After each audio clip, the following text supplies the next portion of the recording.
Imam Rafi'i ketimike urang kan kitab lu mantang ibu kitab lu nya muhtasar halanya akai ibu syarah lam syarah tengah nakai nya satu pertanda na kaedah yang lu ingat-ingat al-kitab la yughna bil kitab sabuh kitab hantar kaya memandang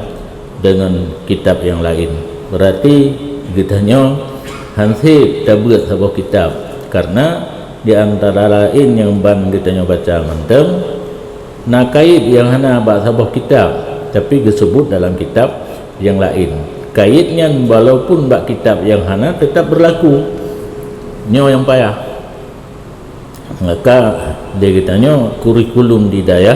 dia pubut matan pubut syarah karena lamatan mudah tahafaz mudah tak ingat hukum tapi penjelasan yang secara panjang lebar dalam syarah maka oleh Imam Nawawi getakut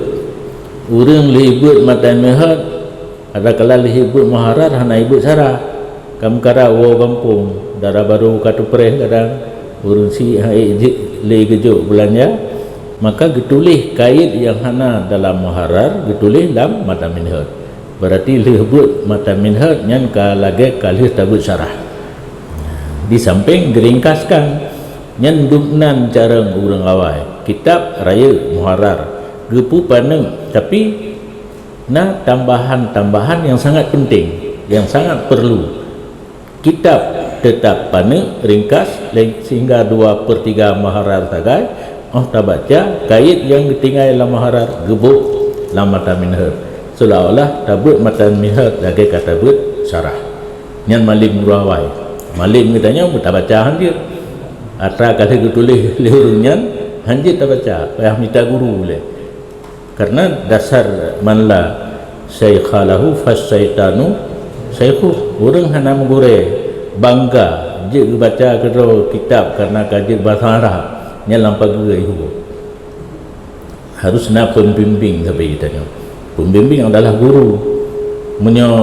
mutalaah kedua dum je kitab lo baru je mutalaah karena itu hana titik pilun tupu salah kalimat pi belum tupu menyodlah salah kalimat hana tupu baca juga salah surah hana titik bak tempat yang na titik kaji perlu lampau gerai tu yang perasaan apa nyan haji tak purno kedon purno lo abu lagi abu nya haji mau doa mendang betul hambu trip lagi lomba kah mungkin di umur 14 tahun lomba sampai nohat